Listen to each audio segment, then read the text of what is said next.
There are places you only think about when the weather turns, when the clouds hang low and the air smells of wood smoke and something older still, peat, maybe, or the breath of earthworms. For me, that place is Old Ketter's Hollow, the village where my grandparents lived, and where I spent the long summers of my boyhood. I was 12 when the bell first tolled.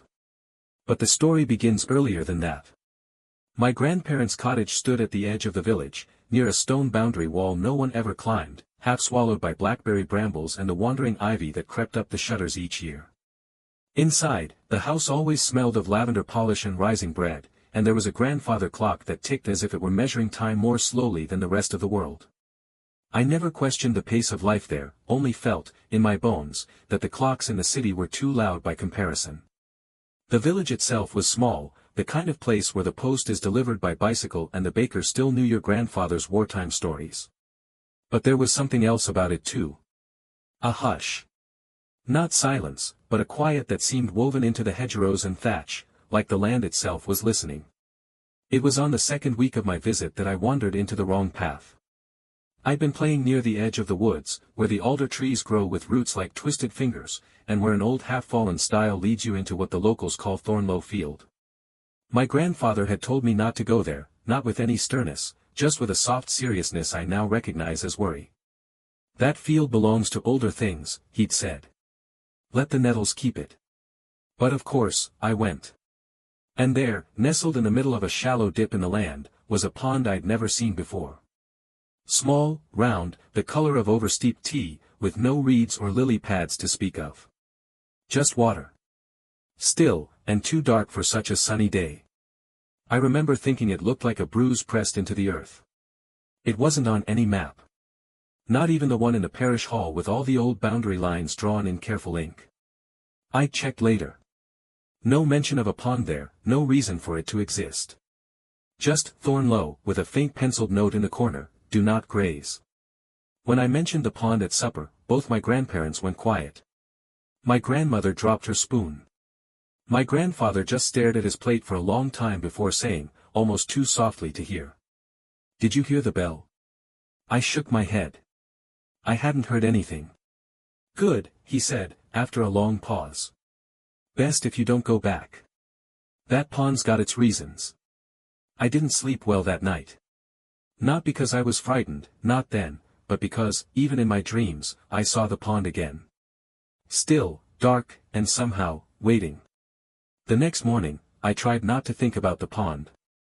I busied myself with chores, gathering eggs, sweeping the front step, helping my grandfather stack firewood in the lean-to behind the shed. But every quiet moment was a nudge back toward it. Not just curiosity, but something subtler, like a thread wound loosely around my ribs, pulling gently when I turned away. At lunchtime, I asked again. What kind of pond doesn't show up on a map? I said, more to myself than anyone else. My grandfather looked up from his tea. The kind that wasn't always a pond. He said nothing else. Neither did my grandmother, who busied herself kneading dough more fiercely than the task required. It rained that afternoon, a gentle, soaking rain that turned the gravel path to slurry and sent most of the village into their parlors with newspapers and knitted shawls. I sat by the window, watching droplets chase each other down the glass, and tried to read one of the dusty adventure books I'd brought with me. But the words wouldn't settle. At precisely 6 in the evening, as the clock struck once with its deep oakwood chime, I heard it. A sound not loud, but unmistakable. Bonning. Not from the clock. Not from the church tower in the center of the village. This came from outside. From far off, and somehow beneath. A bell, deep and old, tolling just once. The sound had a strange quality. It wasn't merely heard, it was felt, like a drop in air pressure or the moment just before lightning strikes. I looked to my grandfather, who sat still in his armchair, hands folded in his lap. Eyes closed. Did you hear it? I asked. He nodded, barely. What was it? He didn't open his eyes when he answered. That's the tolling hour. It comes now and then. Not always. But when it does, we stay inside, and we don't answer. I waited for him to go on, but he didn't. Later that night, I crept downstairs to fetch a glass of water. The house was dark, save for a faint glow from the sitting room. My grandfather was awake, sitting by the hearth with the fire long gone to embers. He was humming softly, an old melody I didn't recognize, one with no rhythm, just rise and fall like breath. I listened from the hallway, quiet as I could. He stopped suddenly. "You went to the pond again, didn't you?" he said, without turning around. "No," I lied. He nodded, slowly. "Don't ever throw a stone in it. Not even a small one." "Why?" "Because it listens." I didn't ask what that meant. I just nodded and went back upstairs, glass still empty.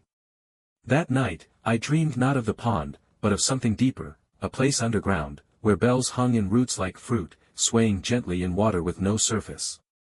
And somewhere far below, something stirred. The next morning dawned gray, with the sort of low clouds that skim the rooftops and dampen every sound. My grandmother said it would rain again by noon, and she was rarely wrong about such things. But I didn't want to stay inside. The house felt too still, as if waiting for something to knock. I asked if I could take a walk to the village shop for barley sweets, and my grandmother, after a long look exchanged with my grandfather, agreed. "Take your coat," she said. "And mind where you tread." The walk took me past the old chapel and the postbox that still bore the royal crest from 2 monarchs ago. But my feet didn't carry me into the village. Not truly. At the last moment, at the fork where the hedgerows thicken, I turned left instead of right, back toward Thornlow Field. There was no decision in it. It was like reaching for your heartbeat. The stile was just as I'd left it, sagging under its own weight, half swallowed by nettles. The field beyond had no path, only a long sweep of wind-pressed grass. And at the far edge, just as before, the pond. Still. Watching. But there was someone else there now. He stood at the pond's edge, back to me, holding a long branch like a walking stick, though he didn't lean on it. He wore an old-fashioned coat, woolen and patched, and a flat cap that shaded his face. He seemed out of place, not in time, exactly, but in texture. Like someone cut from a different photograph. I stopped where the grass began to bend. He didn't move. Didn't turn. Just spoke, in a voice like worn leather. "Best not to come any closer." I stood still. "I'm just looking," I said. "That's what it wants," he replied. I must have looked puzzled, because he turned then, and his face was as weathered as river stone. Not unkind, just tired. Like someone who hadn't spoken aloud in years. "You're Thorne's grandson, aren't you?" I nodded. "You know my grandfather?" He smiled faintly. "Everyone knows Thorne. He was there the night it sank." That caught me off guard. "The night what sank?" He looked back toward the water. "The bell." The land was drier then, and the men prouder. They thought it would keep the dead quiet. A silence passed between us. The wind shifted, and for a brief moment, the pond rippled against itself, though nothing had touched it. "You should go," the man said softly. "Don't linger near the tolling hour." "Not today." "Why?" "Because the bell only rings when it's being answered. And tonight, it expects a reply." I left without asking his name. Something about the way he spoke made me feel as though I'd interrupted a vigil, or stepped into the middle of a prayer that wasn't meant for me. When I returned home, my grandfather was waiting on the porch, eyes narrowed. "You saw him, didn't you?" he asked. I nodded. "Did he speak of the sinking?" "Yes." My grandfather looked away, toward the hill. "Then it's waking." I was afraid of that. That evening, we ate in silence. The fire burned hotter than usual, and for the first time since I'd arrived, I noticed that the curtains in every room were drawn, tightly, as though to keep something out. Or perhaps, to keep something in. The next day broke late. The sun did not rise so much as bleed faintly through a veil of mist that clung to every hedge and chimney like a ghost reluctant to part. The village felt muffled, distant, as though wrapped in wool. Even the birds were quiet. At breakfast, I asked my grandfather what the man by the pond had meant, about sinking, about keeping the dead quiet. He didn't answer right away. Just stirred his tea, watching the steam curl like smoke from a snuffed candle. "You've seen the stone at the chapel, haven't you?" he finally said. "Behind the yew tree." I had. I remembered it well, an old, wide slab with no name, just a carved bell and the date 1831. I'd once asked my grandmother why it wasn't with the other graves, and she'd simply said, "It's not a grave. It's a reminder." They buried the bell there, my grandfather said. That's what folks think. But that's not quite true. He took a long breath, the kind that gathers weight before letting go. There was no pond, not then. Just a hollow, dry in summer and boggy come spring. But strange things began happening after a child went missing, Annie Gwynn, her name was. Sweet girl. She'd gone picking flowers, and when they found her, days later, she was standing in the hollow. Just standing. Eyes open. Breathing. But not, there. I didn't speak. Neither did my grandmother, who stood at the sink, hands frozen mid-rinse. She never spoke again, he continued. Lived a few years after that, in the parsonage. Died in her sleep. No wounds, no illness. But she kept humming the same tune, every night, at the same time. I leaned forward, my voice barely a whisper. When?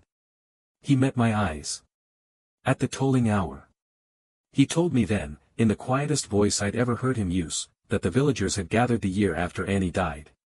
Something had to be done, they said. The hollow wasn't natural. A council was held, secretly, in the chapel by candlelight. The bell was forged by the blacksmith and the carpenter, then blessed by the vicar in a ritual no longer written in any book. They didn't hang it in a tower. They buried it. Buried it deep in the hollow, set in stone and iron, and built a cairn above it. To pin the air, the vicar had said. To weigh the silence down. But the cairn sank. Rain came early that year. The water rose, swallowed everything. The hollow became a pond. And the bell, so carefully sealed and silenced, was never meant to ring again. I remember how cold the room felt then. Though the fire crackled and tea steamed in our cups, it felt like something had opened. Something below. And when I lay down that night, the dream came again. But this time, I was not alone in the deep. Something vast turned in the dark beside me, its body coiled like tree roots and smoke, and in its breath I heard the faintest chime. Not one bell. Many. Ringing, slowly, in answer. The fifth evening, the bell rang again. I was in the sitting room alone, the sun barely a smear behind the trees, when I felt at first, a tightness in my chest, like the moment before thunder breaks.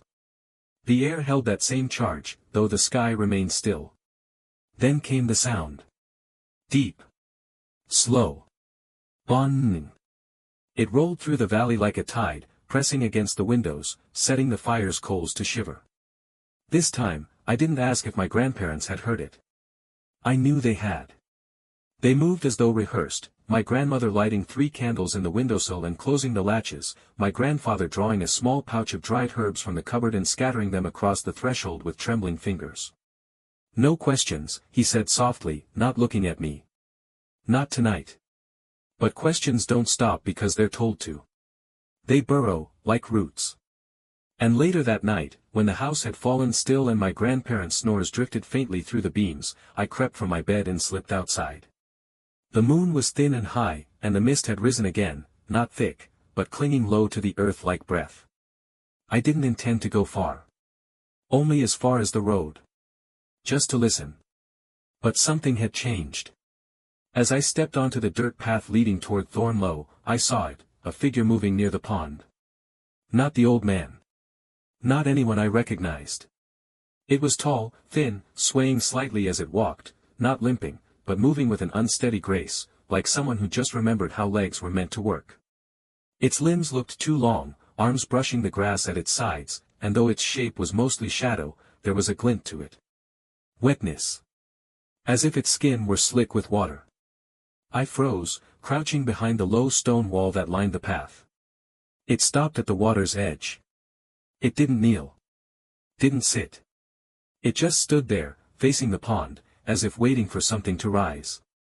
And then, it began to hum. No melody I knew. No words. Just a sound, low and mournful, like iron singing under strain. The hairs on my arms rose. And I swear to you, though I know how it sounds, I swear the pond hummed back. Not loudly. Not like a noise. But the surface of the water trembled in rhythm, as though vibrating with shared breath. I ran. I didn't look back. Not once. When I returned, I found my grandfather awake by the door, coat already on, lantern in hand. He said nothing. Just opened the door and stepped out into the night. I wanted to stop him, to beg him not to go. But I saw something in his face, something like recognition, or sorrow too old to speak, and I stayed frozen as he disappeared into the dark. He didn't return that night. I did not sleep. The house felt different without him, like it knew someone had stepped out who might not step back in. My grandmother remained in her chair until the fire died, her hands resting in her lap, eyes open. She didn't cry. Didn't even blink much. Just whispered, now and then, so softly I couldn't catch the words. At dawn, the mist hadn't lifted. The sun was a pale bruise in the east, and the fields looked drowned. I watched from the upstairs window for the better part of an hour, hoping to see my grandfather's lantern coming back up the road. But it never did. Instead, around mid-morning, a knock came at the door. Slow. Deliberate. I opened it before my grandmother could rise. There stood the old man from the pond. Same coat. Same quiet eyes. He held the lantern in both hands. Its glass was cracked. The flame inside had long gone out. He made it to the edge, the man said. Wouldn't come farther. My grandmother stepped behind me. Her voice was calm. Did it see him? No, the man said. But it heard. That was enough. He handed her the lantern and turned to go. She stopped him. Is it beginning again? The old man paused, one hand on the gate. It never stopped. Just slept light. He left with no more words. Later, my grandmother poured a kettle of water over the hearth, extinguishing even the warm stones. She wrapped the lantern in linen and placed it atop the mantel. When the bell tolls 3 times in a row, she told me, you do not leave the house. No matter what you hear. No matter who calls your name. But Granddad, I began. She placed a hand on my shoulder. He knew the rules. And he chose the old way. That's all that can be said. That evening, the pond remained quiet. But the bell still waited. And below it, in the dark silt where roots dream, something had begun to stir. The rain came just after midnight. Not a drizzle, but a sudden, heavy downpour, thick as gravel, loud enough to drown out thought. I lay in bed listening, the sound thrumming through the roof like fingers drumming on a coffin lid. Then came the first toll. Bon. Not from the church tower, it had long been silent after lightning struck its bell years ago. No, this came again from beneath the earth, far off and deep. I counted heartbeats. Then came the second. Bon. The sound didn't echo. It sank, as though drawn downward into the soil, through roots and bones. The third toll followed, slower than the others. Bon. After that, the rain stopped. Completely. Like a curtain had dropped. I sat up in bed, holding my breath. Outside, the air felt heavy, swollen. The kind of silence that knows it's being listened to. Then I heard my name. Whispered. Almost lovingly. Eli. I froze. It came again, from beyond the window. Eli, come here, lad. It was my grandfather's voice. But it wasn't his voice. Not truly. There was something off in it, like a puppet mimicking speech, a beat too slow, too hollow. Something wearing his tone like a borrowed coat. I'm just down the path. Lantern's gone out. Bring a light, will you? I didn't move. The window pane misted slightly, though there was no breath near it. Then a tapping. Gentle. Delicate. 3 fingers, no more, each pressed slow and careful. From downstairs, I heard my grandmother strike a match. Then her voice, clear and sharp, you have no place here. Go back to the deep. The tapping stopped. The mist faded. I lay down, heart hammering, and waited for the dawn. When it came, the world looked unchanged. But something had been at our door that night. And it knew my name. The days that followed passed like smoke. Time moved, but I couldn't say how. My grandmother barely spoke. She moved through the house as though walking in two worlds at once, lighting candles not for light, but remembrance. The lantern remained on the mantel, untouched. On the third day, I returned to the chapel. I told myself I was just walking. Just clearing my head. But my feet led me past the crooked yew, to the unmarked stone slab behind it. The one carved only with a bell. I knelt there. I don't know why. It felt right. The ground beneath me was damp, sodden, almost warm. And I swear, as I touched the stone, I heard something move beneath it. Not loud. Just a sound like shifting gravel, or breath in a sealed room. Then I noticed something, tiny rivulets running from the base of the stone. Water. Trickling up. That night, I confronted my grandmother. "What is it?" I asked. "What's beneath the pond?" She sat quietly, and when she finally spoke, her voice was low. "It's not a spirit," she said. "Not a ghost. It's older than those things." She told me the story, how the hollow had once been a gathering place, long before chapels and boundary stones. A place where villagers whispered into water and left offerings, coins, herbs, cut locks of hair. Then, one season, the pond dried. Crops failed. Illness swept through the hollow. They blamed the silence. So they made a bell. A calling bell. Rung it into the earth. Buried it deep. Prayed for the return of balance. Something answered. But it did not bring crops. It did not heal. It brought memory, old, wet, and hungry. It wanted to be remembered. "And now," she said, staring into the hearth, "it knows you." I didn't sleep that night. Not because I was afraid. But because I could hear water moving beneath the floorboards. Slowly. Steadily. Coming closer. That night, the pond came to me. Not in dream. Not in metaphor. The water rose. It began with a drip. Then another. In the attic. In the pantry. From nails. From beams. Water where there should be none, seeping through the seams of the house. Not from above, but from within, as though the walls were exhaling mist. I stood at the threshold, the same one my grandfather had warded with dried herbs. It was soaked through now, as if it had never been dry. Outside, the pond was no longer still. It churned. Not violently, but rhythmically. As if something beneath had begun to breathe. I ran. Past the gate. Down the path. Back to the field where it all began. The stile groaned beneath me. The grass parted like it had been expecting me. And there it was. The pond, now swollen past its edges, reaching greedily into the surrounding earth. And in the center, a shape. Not a person. Not quite. It was rising. First a crown of antlers. Then shoulders slick with water. Not flesh, memory. A form built from echoes and offerings, stitched together from every name ever whispered to the water. I saw faces in it. Familiar ones. My grandfather's. A girl I didn't know. A farmer with fog in his eyes. They drifted through the figure's surface like moths beneath glass. It did not move toward me. It didn't need to. It was already here. In the water. In the ground. In the words we'd used to keep it buried. And then came the bell. But this time, not 3 tolls. 1. Endless. A single, deep chime, held like breath drawn too long. It reverberated through the pond, through the field, through me. And I understood. It wasn't just a warning. It was an invitation. I don't remember walking into the pond. I remember deciding not to. I remember the grass cold against my knees, and the hum of the thing that stood in the water, an impossible hum, like the singing of roots in deep stone.